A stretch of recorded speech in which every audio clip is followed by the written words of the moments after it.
जैसा कि आप सभी को पता है कि आज है फ्राइडे और फ्राइडे हमारे लिए होता है कुछ स्पेशल, क्योंकि हमें मिलते हैं बहुत सारे खतूत, लेकिन हम चुनते हैं सिर्फ उसी खत को जिसकी रेसिपी होती है कुछ खास।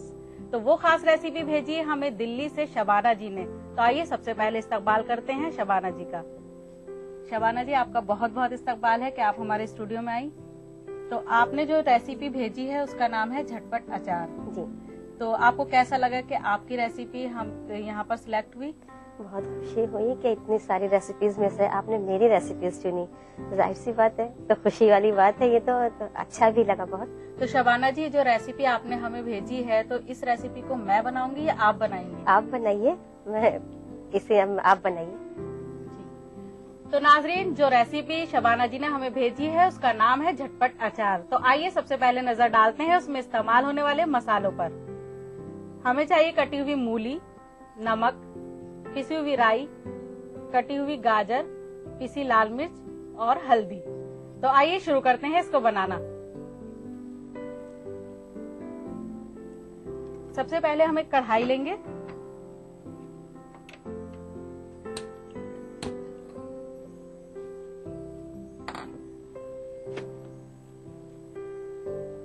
फिर सरसों का तेल,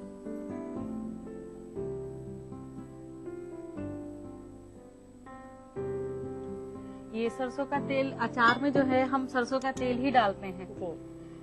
तो ये वैसे रेसिपी आपको मतलब कैसे आपने सोचा कि मैं ये रेसिपी बनाऊं? क्योंकि आज तक जो अचार होते हैं वो तो रखने के बाद उसको धूप में भी रखा जाता है या फिर हम थोड़े दिन उसको गलाने के लिए भी रख देते हैं, लेकिन ये आप बता रही हैं कि इसको बनाते ही यूज कर सकते हैं। ये रेडी टू ईट है जी। असल में ना आज की भागदौड़ की लाइफ में टाइम बहुत कम है जी। हम लोगों के पास, ख्वातीन के पास। जी। तो हम ये चाहते हैं कुछ ऐसा करें तो जल्दी जल्दी हमारा बन जाए और जायका भी हमारा खराब ना हो। तो इसीलिए हम इसे फ्राई करते हैं पहले। हम इसे धूप में सुखाएंगे भी नहीं और न ही हम इसको धूप में रखेंगे, बस सीधे डायरेक्ट हम इसे फ्राई करेंगे, यूज समान मेथड डालेंगे और इस्तेमाल करेंगे और वही जायका होगा इसका।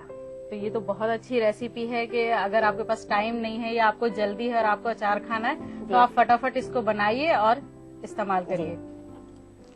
इसके लिए हम एक जाली वाला चमचा लेंगे। जब ऑयल हमारा गर्म हो जाएगा तो हमें मूली को फ्राई करना है। वैसे शबाना जी, आपके शौक क्या क्या हैं इसके अलावा? मैं विमेन एम्पावरमेंट पे काम करती हूँ, हाउस उसमें बच्चों पे भी वो करती हूँ, वर्क करती हूँ। जो पुअर एंड रिच बच्चे हैं उनको स्टडी लेवल उनका देखना, अपने घर में भी ये सब करना, बाहर भी। तो कुकिंग का आपको टाइम मिल जाता है? हाँ बिल्कुल, क्योंकि ये मेरा शौक है। एक्स्ट्रा शौक है ये। ये एक्स्ट्रा शौक और ये जरूरी भी है हम लोगों के लिए। जी। तो ऑयल हमारा गर्म हो चुका है, अब हम इसमें मूली फ्राई करेंगे।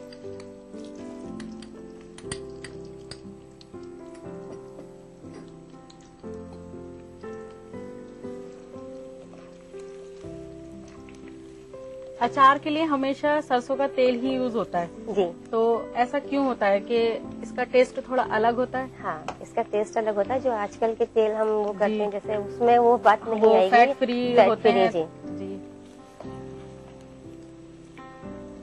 क्योंकि फ्राई होने में ही गल जाएगी। जी, ये फ्राई होने में ही गल जाएगी, ये भी और गाजर भी। तो इसलिए हम इसको आसानी के साथ जो है बनाते ही इस्तेमाल कर सकते हैं और इसका टेस्ट भी बहुत अच्छा होता है। जब आप टेस्ट करेंगी तो बहुत अच्छा है। हाँ, क्योंकि इसमें राई डल रही है तो राई तो मतलब खट्टापन लेती है। तो इसको हमें जो मूली हम फ्राई कर रहे हैं ये ब्राउन करनी है या सिर्फ? नहीं, थोड़ी सी ब्राउन करनी है। थोड़ी सी ब्राउन करनी है। ये तो वैसे बहुत अच्छी रेसिपी है, खासकर उनके लिए जो अचार खाना पसंद करती हैं। जी। ये वैसे भी सुबह नाश्ते में पराठे के साथ भी बहुत अच्छा लगता है। ये देखिए इस तरह से हो गई है। हाँ, अब हम इसे निकाल लेंगे। वैसे ये जैसे आपने लंबे पीसेस बताए हैं, अगर हम इनको गोल करें तो लंबे पीस हो सकते हैं, लेकिन लंबे पीस देखने में अच्छे लगते हैं। अच्छा।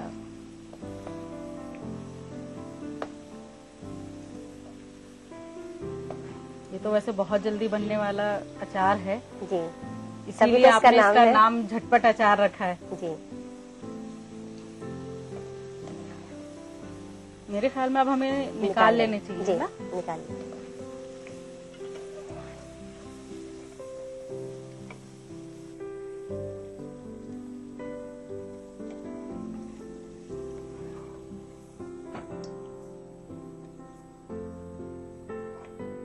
फिर इसके बाद हम गाजर डालेंगे। गाजर को भी इतना ही फ्राई करना है? जी नहीं फ्राई करना है।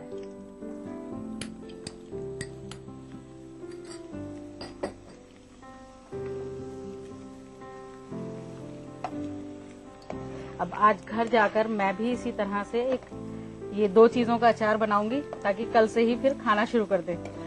सबको पसंद भी आएगा। जी,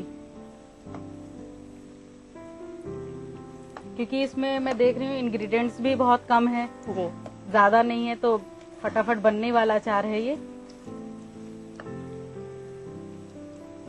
तो मेरे ख्याल में राई जो है वो जितना टाइम बढ़ता है जी तो वो उतना ही खट्टापन देती है। जी हाँ। तो ये तो खट्टा भी काफी होगा। नहीं इतने ज्यादा खट्टा नहीं हो पाएगा क्योंकि ये झटपट है तो झटपट अच्छा। ही खत्म भी हो जाता अच्छा, है। झटपट खत्म भी हो जाता है। जी गाजर क्योंकि फ्राई हो चुकी हैं।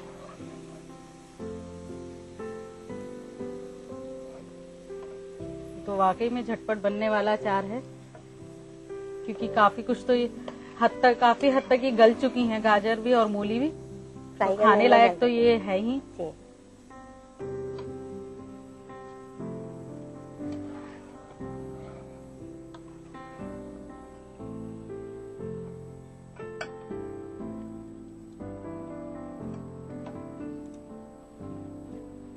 फिर हम एक बाउल लेंगे जी और उसमें फिर ये फ्राई की हुई मूली और गाजर डालेंगे।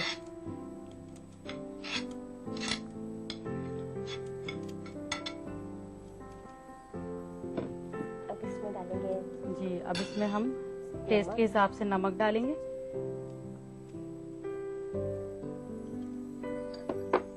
मिर्च पाउडर,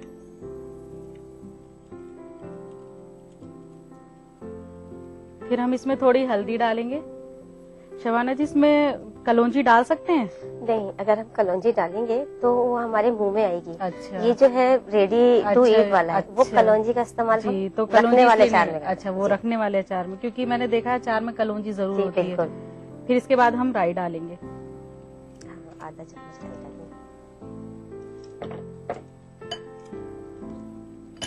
ये हमारा अचार तैयार हो गया। अब इसमें हम थोड़ा सा ऑयल डालेंगे, जी क्योंकि अचार में ऑयल तो जरूरी होता है। तो यही वाला ऑयल हमें डालना है। वो पका हुआ है। जी,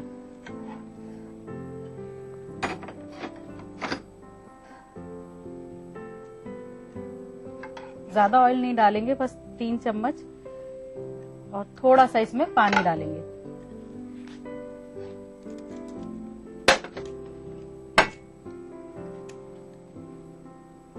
बहुत थोड़ा सा डालेंगे इसमें पानी। फिर इसको हम मिक्स करेंगे अच्छी तरह से।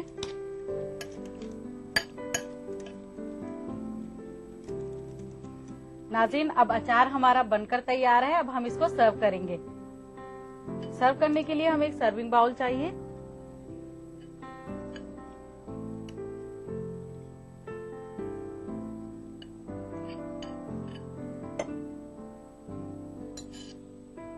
नाज़रीन, बनकर तैयार है झटपट अचार, और मुझे उम्मीद है आपको जरूर पसंद आया होगा। आप इसको ट्राई भी करेंगी, तो आज ही बनाने के लिए नोट कीजिए इसकी रेसिपी। झटपट अचार बनाने के लिए चाहिए मूली, गाजर, लाल मिर्च पाउडर, हल्दी, राई, तेल और नमक। झटपट अचार बनाने का तरीका: सबसे पहले कढ़ाई में तेल गरम करें। इसके बाद मूली, गाजर को फ्राई करें। फिर एक बाउल में मूली, गाजर, लाल मिर्च पाउडर, हल्दी पाउडर, राई और तेल डालकर अच्छी तरह मिक्स करें। इसके बाद एक सर्विंग प्लेट में सर्व करें। तो नाजरीन, सबसे पहले शुक्रिया अदा करते हैं शबाना जी का, जिन्होंने हमें इतनी अच्छी रेसिपी भेजी। शबाना जी, आपका बहुत बहुत शुक्रिया कि आप यहाँ आई और आकर हमें इतनी अच्छी रेसिपी बताई। मुझे भी बहुत अच्छा लगा यहाँ आकर के और अपनी रेसिपी को यहाँ दिखा करके। तो नाजरीन, ये थी शबाना जी, जिन्होंने हमें इतनी अच्छी रेसिपी भेजी। अगर आप भी बनना चाहती हैं हमारे शो का हिस्सा, तो आप भी भेजिए एक अच्छी सी रेसिपी। अगर वो रेसिपी होती है सिलेक्ट, तो आपको मौका मिलेगा मेरे साथ मेरे किचन में अपनी रेसिपी बनाने का। तो जल्दी कीजिए नोट हमारा पता। हमारा पता है अक्से रसोई 2E/12 3rd floor, Jhandewalan extension, new Delhi 110055। हमारा ईमेल आईडी है responseurdu@etv.co.in। नाज़रीन, अब वक्त हो चला है आपसे इजाजत लेने का, इस वादे के साथ कि फिर मिलेंगे कुछ नई रेसिपीज के साथ। तब तक के लिए खुदा हाफिज।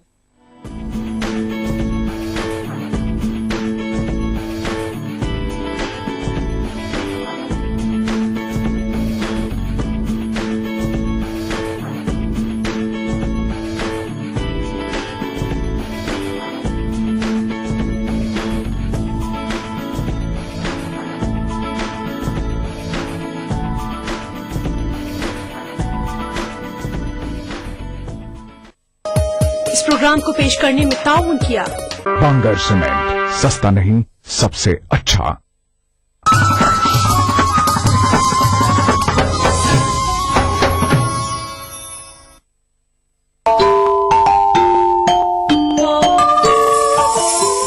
इस्लाम फॉर किड्स यानी इस्लाम बच्चों के लिए, इस प्रोग्राम में कुरान और हदीस के किस्से और वाकयात, हजरत मोहम्मद सल्लल्लाहु अलैहि वसल्लम और सहाबा की जिंदगी के हालात और इस्लामी तालीमात के अहम वाकयात पेश किए जाएंगे।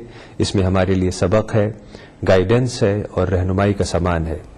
इसी के साथ साथ इस्लामी तालीमात की वो बातें भी हम आपके सामने रखेंगे जिसमें मॉरल वैल्यूज सिखाई गई हैं, ताकि हम अपने अंदर आला कैरेक्टर, आला अखलाक पैदा कर सकें और दुनिया और आखिरत में कामयाबी हासिल कर सकें। इस्लाम फॉर किड्स हर इतवार सुबह 9 बजे सिर्फ ETV उर्दू पर।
अदा करूं नमाज मस्जिद हराम में, ऐसा दिन आए मेरे अल्लाह, ये सादत मेरे हिस्से में एक दिन आए।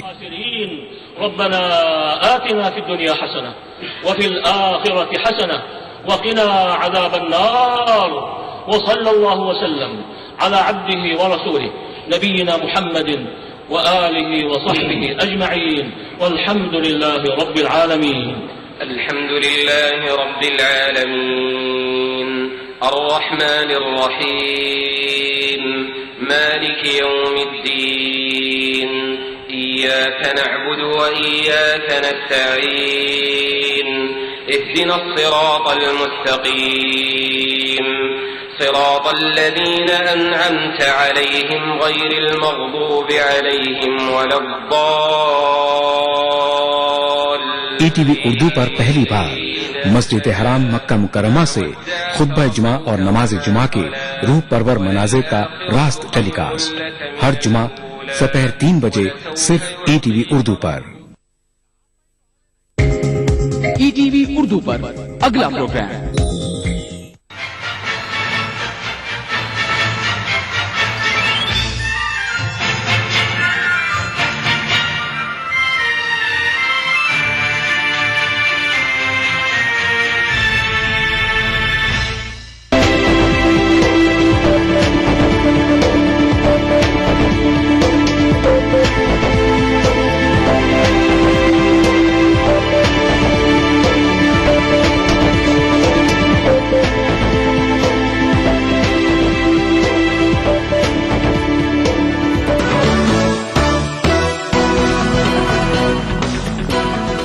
नमस्कार, दुनिया अपडेट के इस खास एपिसोड में आपका स्वागत है। 2013 अंतर्राष्ट्रीय खबरों के लिहाज से काफी महत्वपूर्ण वर्ष रहा। इस साल कई बड़ी घटनाएं देखने को मिली।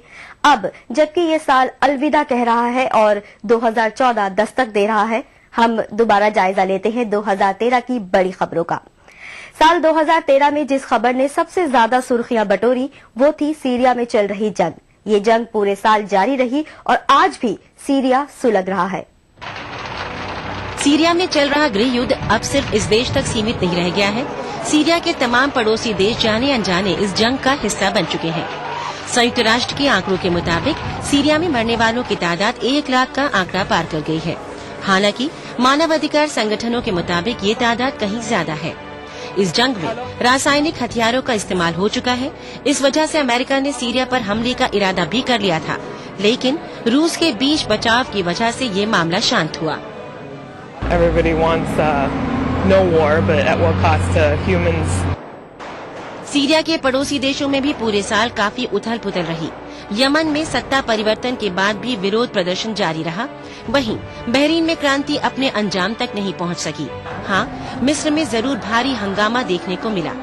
राष्ट्रपति मोहम्मद मोर्सी मिस्र में तेजी से अलोकप्रिय होते चले गए और आखिरकार सेना ने उन्हें जबरन सत्ता से हटा दिया। इससे मोर्सी के समर्थक भड़क गए और मिस्र एक बार फिर जलने लगा। फिलहाल मोर्सी पर मुकदमा चल रहा है और मिस्र का भविष्य अंधकार में नजर आ रहा है। This choice has not only left us with a high death toll, but has also meant that political options for resolution of the crisis in Egypt have probably come to an end. And there's a whole set of other measures that come with this forcible dispersal. बात अगर पाकिस्तान की हो तो वहाँ पहली बार लोकतांत्रिक हुकूमत अपना कार्यकाल पूरा कर पाई। जरदारी हुकूमत ने 5 साल पूरा करके अपना नाम इतिहास में तो लिखवा लिया, लेकिन इन 5 सालों में पाकिस्तान मानो 50 बरस पीछे चला गया।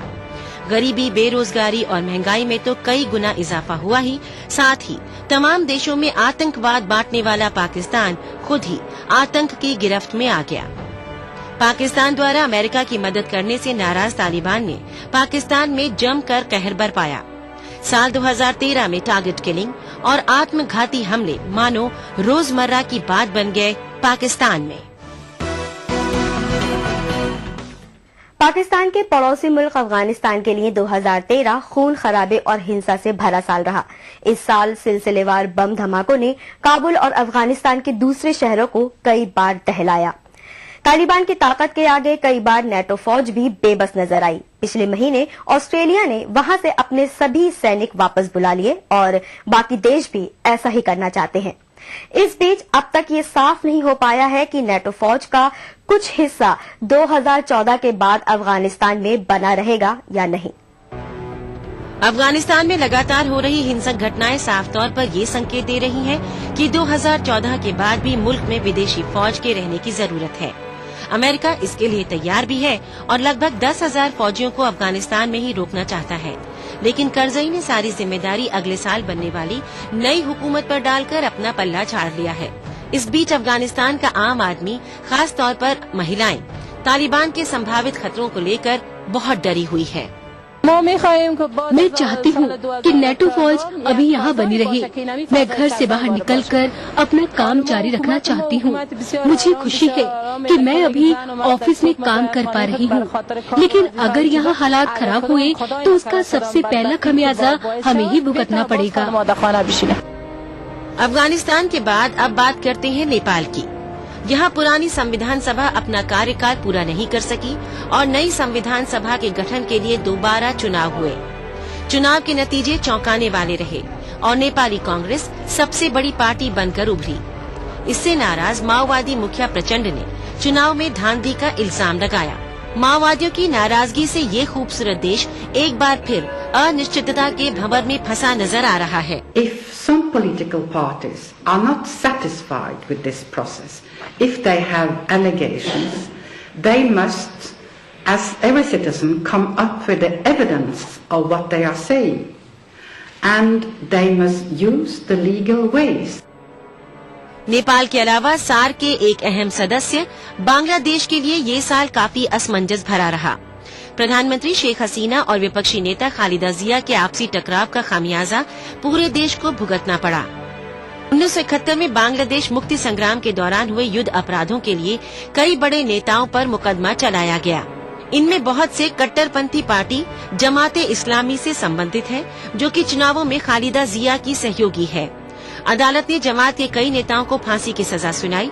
इसके बाद बांग्लादेश कई बार हिंसा की आग में जल उठा।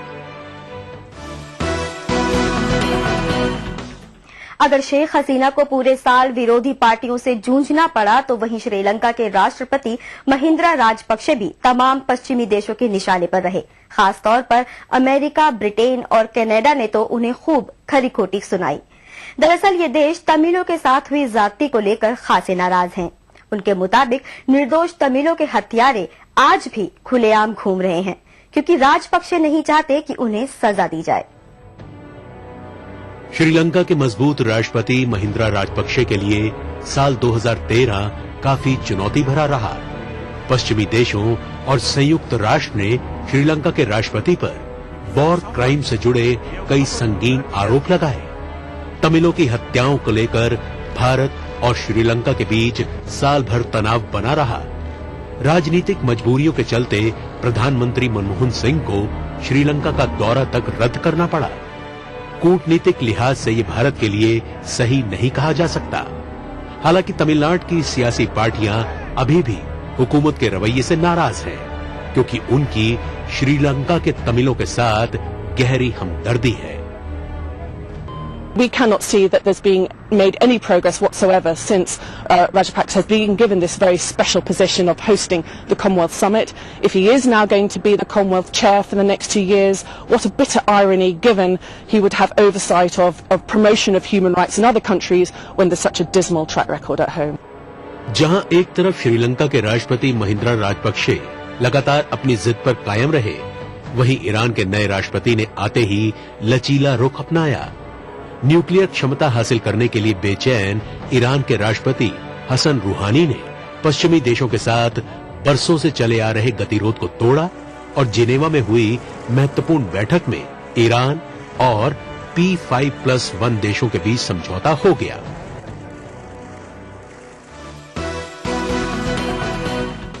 दो 2013 में कई दिल दहलाने वाली कुदरती आपदाएं सामने आईं। कुदरत ने एक बार फिर दिखा दिया कि इंसान चाहे लाख तरक्की कर जाए, लेकिन उसकी ताकत के आगे अभी भी बेबस है, कमजोर है।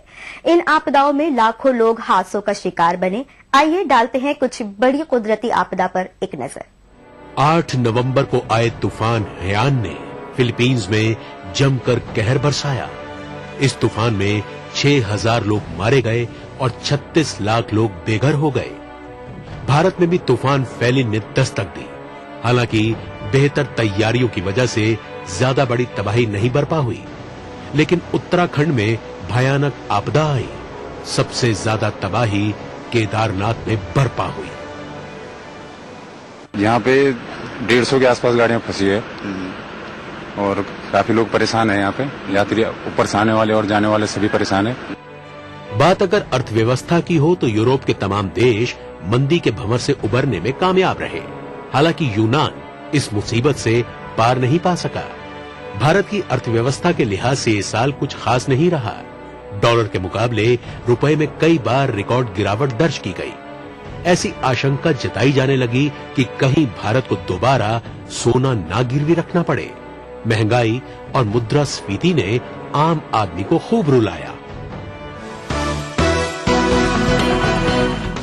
बात अगर दुनिया की महाशक्ति अमेरिका की हो तो ओबामा प्रशासन को एक के बाद एक कई झटके लगे।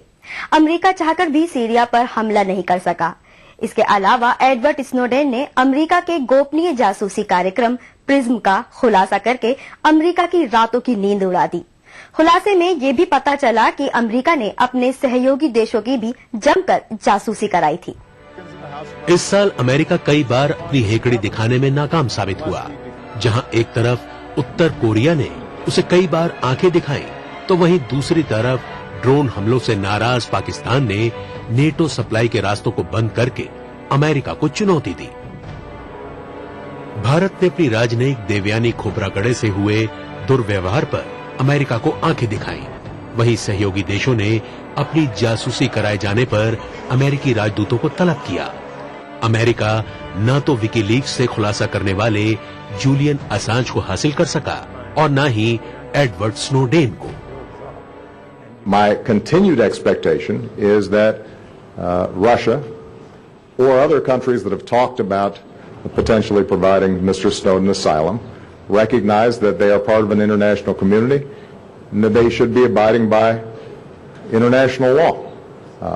And we'll continue to press them as hard as we can to make sure that they do so. But let me, one last thing, because you asked a final question. No, I'm not going to be scrambling jets to get a 29-year-old hacker. बात अगर America के बाद दूसरी महाशक्ति चीन की हो तो पूरे साल चीन ने अपना दबदबा बढ़ाना जारी रखा। ईस्ट चाइना सी और साउथ चाइना सी में चीन की दादागिरी बदस्तूर जारी रही। चीन के सैनिकों ने लद्दाख में कई बार घुसपैठ की और कई दिन रहने के बाद अपनी मर्जी से वापस गए। चीन ने सिर्फ भारत को ही परेशान नहीं किया, बल्कि जापान, फिलीपींस, ताइवान, दक्षिण कोरिया और मंगोलिया के लिए भी मुसीबतें खड़ी की। अब वक्त है छोटे से ब्रेक का।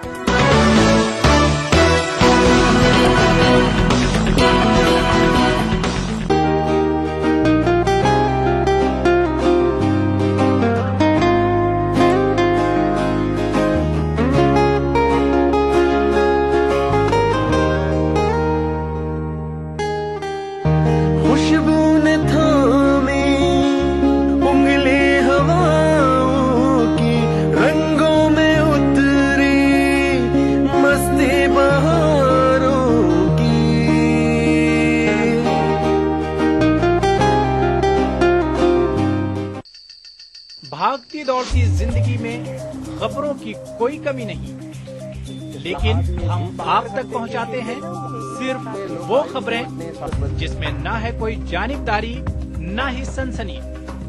खबर जो हर दम आपको रखे बाखबर। देखिए दिन भर की खबरों का आईना, 9 PM खबरनामा।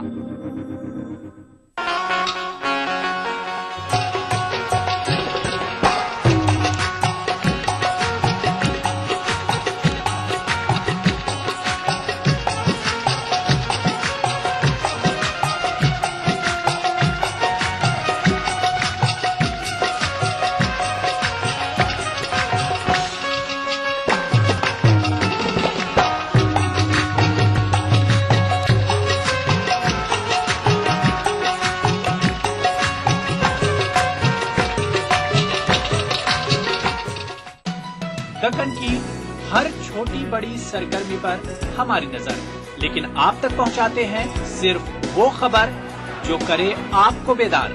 सियासत के गलियारों से रोजमर्रा की जिंदगी, दक्कन के गोशे गोशे से आप तक खबरें पहुंचाता दक्कननामा, रोजाना शाम 6:30 बजे।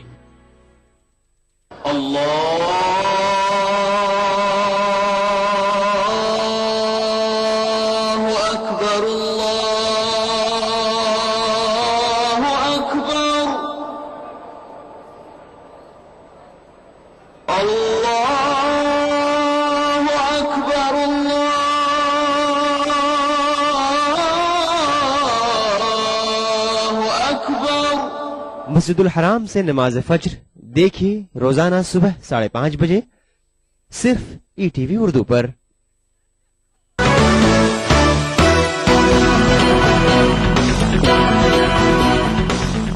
अब पेश है हमारा खास सेक्शन खबरें रफ्तार से।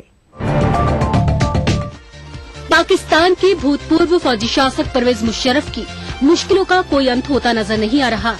मुशर्रफ ने अपनी बीमार मां से मिलने के लिए दुबई जाने की गुहार लगाई थी, लेकिन सिंध हाई कोर्ट ने इसे नामंजूर कर दिया। हालांकि पाकिस्तान की केंद्रीय हुकूमत ने कहा है कि वो मुशर्रफ की बीमार मां को दुबई से पाकिस्तान लाने और बेहतर इलाज करवाने के लिए तैयार है। गौरतलब है कि मुशर्रफ देशद्रोह के मामले में 1 जनवरी को अदालत में पेश होने वाले हैं। जापान की वैश्विक भुगतान कार्ड कंपनी ने ताइवान में अपने सहयोगी बैंक के साथ मिलकर विश्व के पहले जेसीबी ब्रांड डेबिट कार्ड का शुभारंभ किया। ये कार्ड पहले ही तकरीबन 9 लाख लोगों के बीच लोकप्रिय हो चुका है। कंपनी का मानना है कि ताइवान में इसकी सफलता की वजह